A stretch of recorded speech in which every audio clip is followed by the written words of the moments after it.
everyone doing? Thank you. It's okay, I understand. You know, I do conferences. The last panel is always the one that's the toughest, but we're here to bring it. Everyone's super psyched. We had a lot of Red Bulls upstairs, so we're ready to go. Before we begin, let's just do a quick hello and introduction, starting with Adrian. Hi everyone, this is Adrian. I got a Newman Hong Kong t-shirt today. Intentionally made it for 2049 actually, to tell everyone we're from Hong Kong. So we are a VC firm headquartered in Hong Kong with presence in Singapore, India, and US as well. We predominantly invest in consumer economy space, developer tools and infrastructures. So hopefully we'll share something interesting later. Hi, I'm Gary. I'm the co-founder and CEO of Terminal 3, which is a decentralized user data infrastructure company, and also the chairman of Web3 Harbor, which is the Web3 Industry Association in Hong Kong. Hi guys, I'm Karen, head of social of 9gag and Memeland. I'm really happy to be in Singapore, and thanks for having me. Edith Young, general partner at Race Capital. We are seed investor in Solana, Lightning Network, PolySign, and many other projects. Great, and I'm Casey. You may know me. I'm usually doing that other guy's job at Rise and Web Summit, but I started a new group called HKG DAO, organizing and building the builder community in Hong Kong. So I guess the thing that first I want to say is that we're not being paid by the Hong Kong government to be here, right? This is 100% a bunch of people who are super bullish in Hong Kong, and we're here in Singapore. Everybody must know Token 2049 was originally started in Hong Kong. It did a great run there during the ICO era and things like that. Of course, the pandemic turned things on its head, but the team has just brought up a slide that we created to the HKG DAO ecosystem of the Web3 companies, the investors, the brands, the DAOs, the conferences, and the community that exists there. So we'll talk a little bit about that. But I want to get a vibe check from the panel here, starting with Adrian.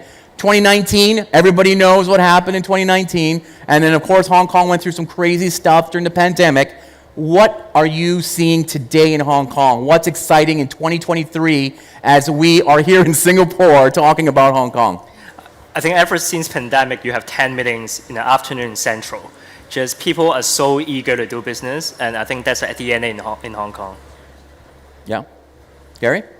Yeah, the excitement is definitely back. The industries that drove Hong Kong's economy pre-pandemic are coming back. The art, culture, obviously financial services, businesses, technology is just, there's so much opportunity in Hong Kong. I'm not a Hong Konger, professional observer for many years of Hong Kong.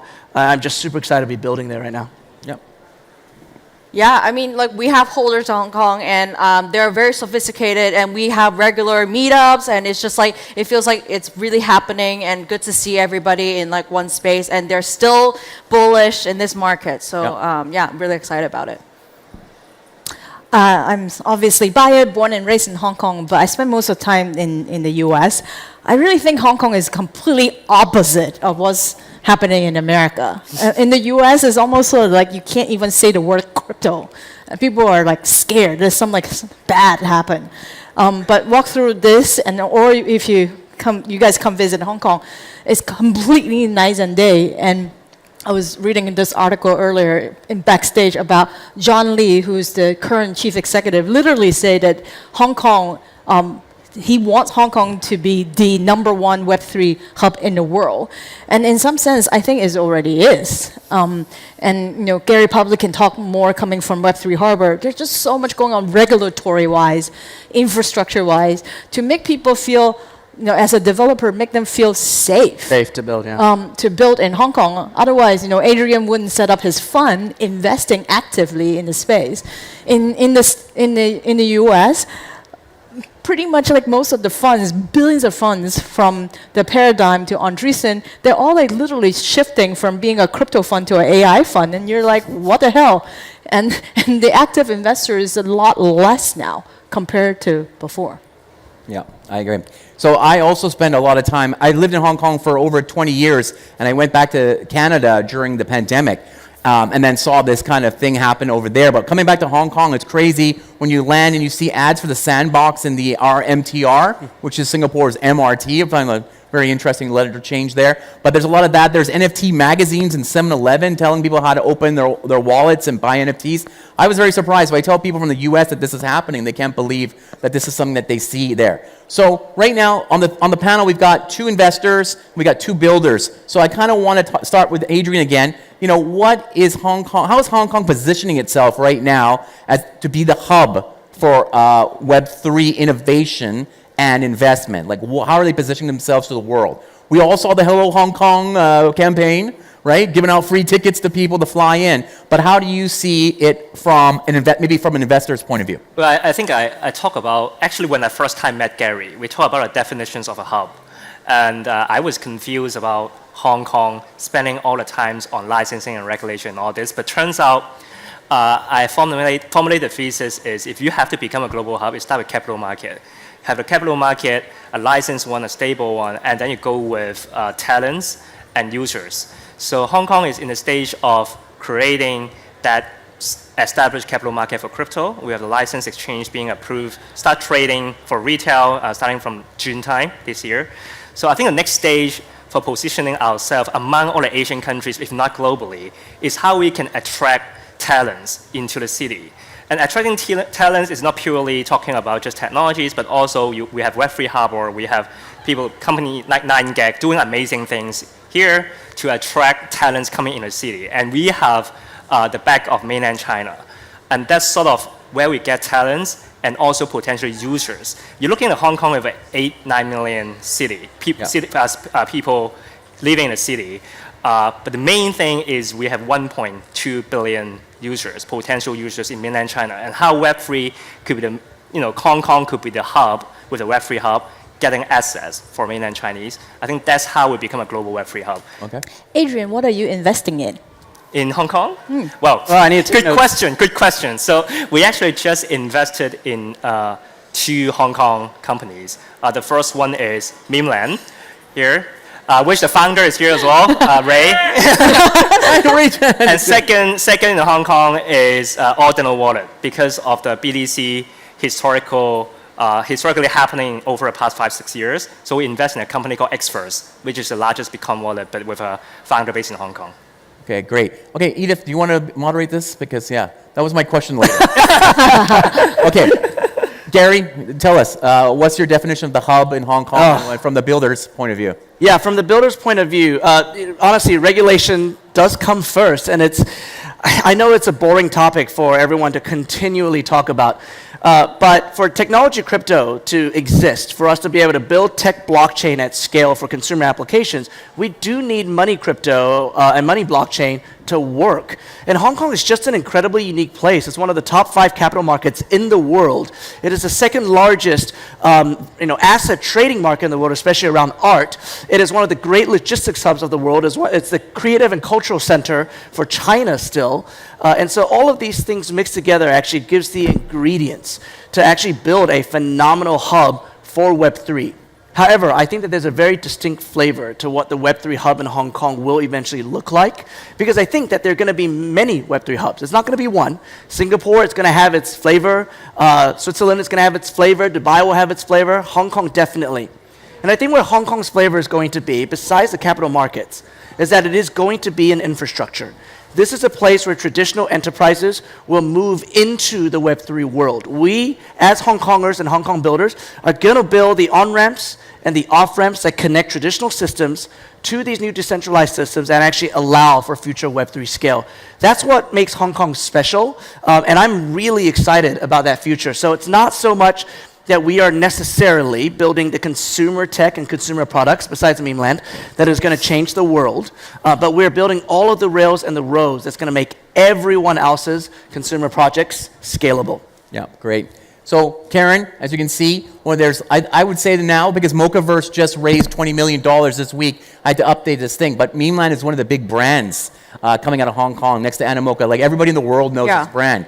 Like, how do you see that fitting in Hong Kong, like, in terms of, like, the different builders and different companies in the city? I think talent, that's like a good topic for us, like, because we've been around for 15 years and we're a veteran in the tech space, but we're always like actively hiring in Hong Kong, right? So I think like we're trying to build a company where we can like attract the talents as much as like building a remote space that is like comfortable for builders as well. So I think like the environment in Hong Kong is important for us to build fearlessly and still painfully bullish about the future. So I think like that's what we're looking at right now. Yeah, great.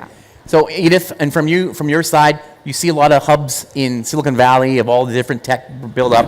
When you come back to Hong Kong, like how do you see the hub and how do you see it growing through either investment or through some of the startups that are growing out of Hong Kong? Last year, I wrote an article in SCMP about, can Hong Kong be the next Silicon Valley? And I think Hong Kong, in some sense, is already sort of the Silicon Valley for Web3. Have everything to do with meme land. It's basically sort of the Facebook of Web3. And Mocha is like the Google of Web3. And both of these players are not just another companies who's like, oh, this is really cool and I wanted to start something new. It's very, very sophisticated Web2 player that really understands social and gaming and now is bringing sort of another layer to this ecosystem. So in some sense, and in combination of, by the way, I don't know if you guys know that I recently talked to some friends at the Hong Kong Stock Exchange. Their daily trading volume is about 20 billion, and Shanghai Stock Exchange is 200 billion. And if you think about it, a combination of having SocialFi, which is you guys, and GameFi, which is more Animoca, and plus sort of the existing fintech finance market, you really like the talent is already built in and is there. So I can tell you, like in the States, you come to Silicon Valley, no one understands TradeFi or DeFi. Like they don't trade, like they are geeks. And then you talk about crypto gaming, and then they'll be like, oh, we don't want to touch crypto. So this is the one place where you don't have to explain. If you wanted to come to the city to build, you already have all the talents who's like there locally. Yeah, great. Okay, so now I want to build upon that point. So Gary and Adrian probably know more about this. What is the government's plan? I think a lot of people know about the June 1st thing happened. There's a lot of exchanges applying for licenses in Hong Kong. People are coming in from China, coming from all over the world, trying to open exchanges in Hong Kong. How does that change the landscape? Are we become a big trading city now, or does that do something else to the city? And what is the government doing about this? Yeah, so the Hong Kong government has decided since the end of last year that Web3 and Web3 development is going to be a key agenda of policy and regulation for Hong Kong going forward. For how long, not sure. But it is not a short-term or near-term goal only. It is a long-term goal the way that they're articulating it. They are starting with financial services regulation that makes all the sense in the world. The first thing that you guys know of, starting in June 1st, there's now a path to retail. Retail trading is now legal. You can get a retail trading platform licensed. And then there's a lot of other moves that are coming, including stablecoin regulation that will likely come to Hong Kong early next year. New data regulations, new VASP regulations, DAO regulations that are being discussed throughout government. Now, Hong Kong is a financial services hub. It is a financial city. And Hong Kong the government does see this as an opportunity to build the city as a virtual assets trading hub for the world. That's where they're going to start. Bring the world's virtual asset trading, all the infrastructure, all the money, right, all the assets itself, and base it in Hong Kong. It makes sense. The financial center is there. The common law system is there, which is what makes Hong Kong one of the large IP hubs for the world already anyway, right? And so that's the first move. But increasingly, what I think makes us all relatively bullish is that even though there is a lot that the government officials and regulators still need to learn, they're asking the right questions and they're listening to the people here. They're listening to Edith. They're listening to Adrian. They are actually trying to learn about what comes next. What is beyond financial services? What does Web3 really mean? I can tell you, when they announced that Hong Kong was going to be a Web3 hub, they probably had a very narrow definition of Web3, what Web3 is. Okay? But now they're expanding beyond just financial services. And bit by bit, I do believe that Hong Kong's policies are going to drive investment in and the actual local policies to build up the creative, decentralized internet that we all want to see. Right. Adrian, stablecoin, Hong Kong? Well, yeah, I mean, Gary has mentioned a lot about what happened in Hong Kong already. Stablecoin, RWA, real world asset, derivative potentially in the future is obviously important agenda on every, from my perspective, what government is thinking about. But the one more point is during indoor meetings, which Gary was there as well with the government, which never happened 4 or 5 years ago. Crypto was all about regulations and enforcement. And usually you just hear from the Security and Future Commissions about crypto 4 or 5 years ago. But the indoor meeting with government, they has the bureau chief, they have the Hong Kong MA head, the SFC head, they have the financial secretary in the room, just talking to a bunch of crypto industry people. And we were able to talk about how what Gary mentioned just now. It's not just about a financial market and how we can bring more diversified companies from the States, from Europe, Middle East to Hong Kong. I think that's a key difference. And this wouldn't have happened a few years ago, right? This is definitely wouldn't happen in anything. I haven't thought about any years that. Okay, so the question is, why is this happening now then? What is the magical movement that Hong Kong is now jumping into this space? I mean, we probably know what it is. Yeah, whoever wants to answer it. There are many reasons. We cannot boil this down to a single reason or a single trigger point. Okay. I'll tell you, this city that we're in right now has a lot to do with it. Singapore, Singapore over the course of the last several years has taken advantage of Hong Kong's originally, policing policy around crypto, and Singapore has prospered because of it. Builders came here, companies came here, capital came here. The Hong Kong government would never admit this, but the reality is that you can't not notice that, right? The squandered opportunity. Hong Kong was the home for 6 of the top 10 exchanges in the world at one point, right? And then they all left. And so this is something that I think they're very well aware of, that over the course of the last few years, the policies in Hong Kong have left a hole. And thankfully, they are, I think, switching paths before it's too late. And that gives me a lot of hope. Yeah. Well, and one more point is when I was going out with the government to Japan to visit the Japan government on behalf of Hong Kong, this April happening this year, is the official saying that it's a proof of one country, two system. Yeah. I think that's one thing that no one dares to say it, but it's official that Web3 being approved to be done in Hong Kong, while mainland China you can't do it. It's basically one country, two system. Yeah. Just before we continue on that, how about Karen? You're more in the NFTs world. I come back to Hong Kong and there's magazines, NFTs, tons of Bored Ape holders in Hong Kong. How do you see that community being built there? Yeah, exactly. I want to bring up the Ape Fest is coming to Hong Kong, right, in November, and we're doing our event, Memeland event, during the same week. So I think we're really seeing the great potential of more sophisticated NFT holders in the city, and we are happy to build a community for them, and we really want to make them see us as a hub for people to get together and share the knowledge. Yeah. Great. Okay, so Edith, now you've heard of this and seen all this. And you work in the Bay Area, so you've seen all the builders out there. Does Hong Kong have a tactical advantage over, say, Singapore or the States for building in Web3 from all these new things that are coming out? Oh, of course. Okay. Of course. Yeah. Well, I think it's amazing to see Memeland and Animoca raise almost $1 billion. Yeah. Right, and it's so when I actually look at a company happen to be in Hong Kong, but it's super global. I don't think most people actually know you're from Hong Kong.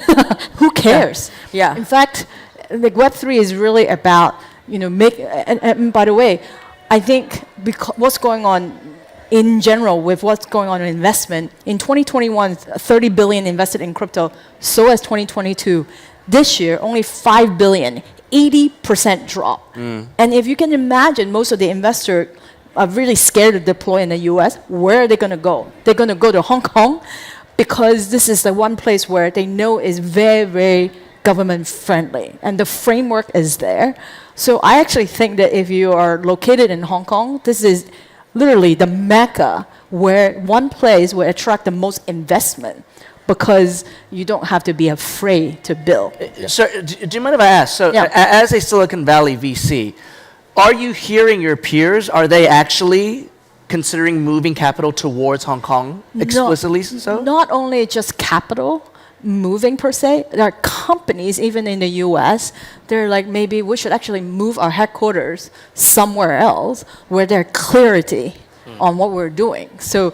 Of course, Singapore, Hong Kong, Dubai are some of the hot spots, but this is the moment where I don't actually care where you're located because the whole world is decentralized. But you just wanted to feel a little bit better that no one is going to knock on the door in the middle of the night while you're building. Yeah, exactly. Yeah, it's not a zero-sum game. This is the thing that is so important to understand. It's not Hong Kong versus Singapore, Hong Kong versus Dubai.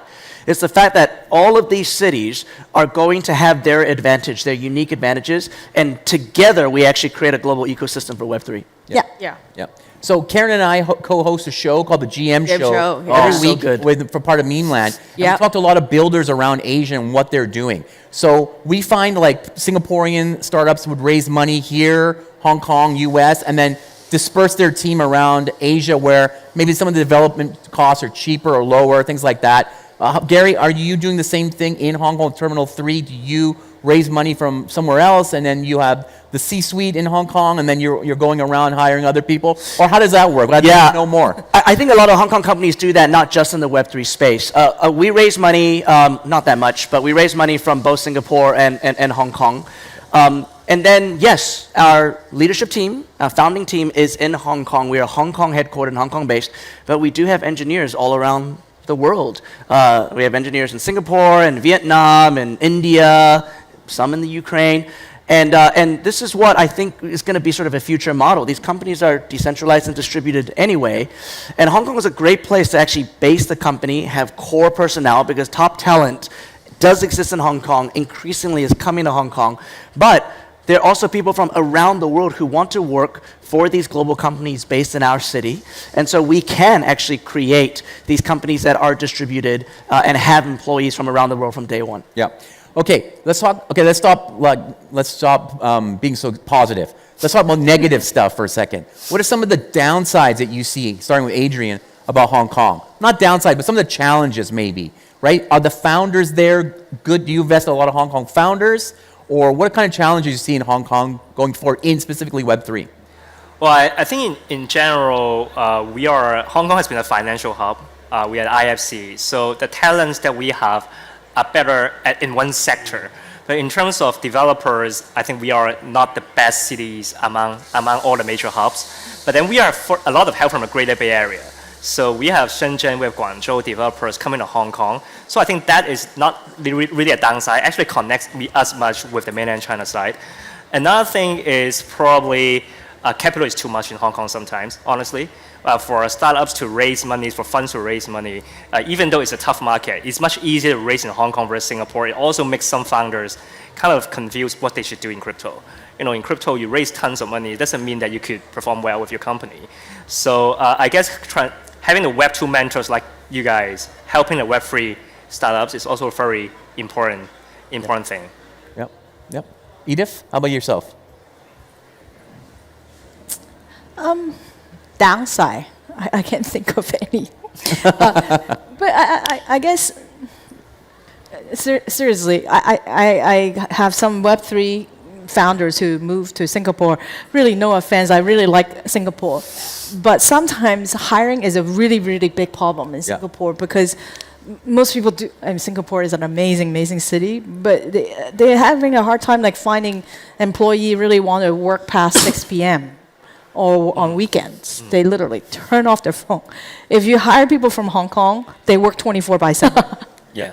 They work That's right. hard. Aaron knows that. And yes, I know Ray Chen called you. Ray Chen's any- boss. So in that sense, no, I can't think of any. Well, of course, sometimes you hear the negative news on like politics or whatsoever. But this is the one time where the government, you will not hear President Biden to say anything positive. So therefore, it's complete opposite. So I cannot think of anything bad. Yeah. Sorry. Okay. All right. That's fine. No, I agree about like the talent thing because it's more competitive now. Like comparing to, they can choose amounts Dubai or Hong Kong or Singapore. These talents. So how can we be more of a company that provides more for these people and attract them to the city? And also we are remote, so you can work basically anywhere. So, but the key people are still in Hong Kong. So are they still attracted to work for companies based in Hong Kong? Yeah. That's the That's the key thing, right? challenge. Okay, so like I mentioned up top, Token 2049 used to be in Hong Kong. So we're very sad that we've lost it to Singapore. But to be honest, I think we've all had a pretty good week here. This venue is incredible. Yeah. The energy, people from around the world, because of the markets, I guess, are all coming here. I mean, before we'd have to fly. I think I've seen Gary and Edith in America at conferences over there, Web3 conferences. Now all those speakers are here this week. What do you think about that? I mean, is that exciting to you guys to see the roster of speakers here in Singapore, in Asia? They always a lot of Americans just say Asia, right? Like it's like America, right? Like Singapore, Hong Kong, and China are just Asia, but that's another story, right? But what do you guys feel? Do you think that gets a good spotlight in Asia in general, not just Hong Kong or Singapore, but having these kind of people come here? Let's start with Gary. I think it's great. I think it's great that Token is in Singapore. I think it's great that Hong Kong has Hong Kong FinTech Week, which this year is really going to be Hong Kong Blockchain Week. That's really what it's turning into. And I love that Korea has Korea Blockchain Week. I love that there is a density of events in Asia that are distinctly Asian. Right? It is worthwhile for each of these places to have their own identities, and it's worthwhile, and it's great to see the speakers from around the world look for excuses to come to Asia to figure out what's happening. Yeah. The momentum is here. Yeah. When they come here, they realize, oh my goodness, right? There is an optimism, there is a momentum, there is a speed that exists in this part of the world that they no longer see in North America. It just doesn't exist. I built my entire career in North America, and then I moved out here and I realized, I was just like, why did I not come out here earlier in my career? Right. And that's why they sing. So I absolutely love it, and I think that they're going to go back and they're going to tell those stories, which is why the freaking roster at all of these conferences is so stellar. These are global conferences now. Yeah, yeah. How about you, Adrian? Well, I think we all need reasons to travel, so Yeah. it's very important. I think I like Token in 2049 in Singapore. Were you in Seoul last week? No, I was not. My team was. Okay. I like the whole convention center. Yeah. We have 2049 this month. We are hosting ETH Hong Kong in the first one in Hong Kong on 22nd of October, and it's ETH Vietnam end of October in the Hong Kong FinTech Week in November. I think the main thing is easy to travel among cities in Asia. Yeah. It's so dynamic, and that's a very key difference actually from the US, because traveling from one city from east to west in US, it probably take more time for us to travel among 3 cities in Asia. Right. So that being dynamic, I love it, and I think Token might be in Hong Kong soon. We never know. Okay, so Hong Kong FinTech Week is coming up in the first week of November. There's a meme fest coming up, Meme Land Festival. Memeland, yeah. Meme Land, and also 8 Fest, right? Yes. All that week. And Solana Hacker House. And Solana Hacker House all happening at the same time. So that'll be our week in November for that. That's it. Guys, we're out of time. Thanks a lot. We'll see you guys in Hong Kong in November. Yeah.